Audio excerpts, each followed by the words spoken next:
शेतकऱ्यांबरोबरच सर्वसामान्यांच्या विकासाला चालना देणारा नेता म्हणजेच संदीप गिड्डे पाटील. मिलिंद बापू कोरे.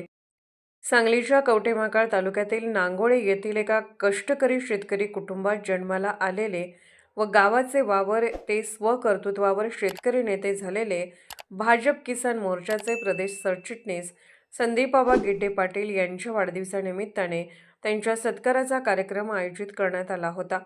त्यावेळी भाजपचे राज्य पदाधिकारी मिलिंद बापू कोरे बोलत होते. यावेळी ते म्हणाले की संदीप यांनी शेतकऱ्यांच्या प्रश्नांसाठी, त्यांच्या समस्या सोडवण्यासाठी जीवाचे रान केले आहे, तर जनसामान्यांच्या मनात भाजपचे कमळ फुलवले आहे. त्यांनी फक्त विकासाचा केंद्रबिंदू मानून जनतेच्या सेवेचे व्रत अंगीकारले असून त्यांना तमाम जनतेच्या वतीने वाढदिवसाच्या शुभेच्छा दिल्या आहेत.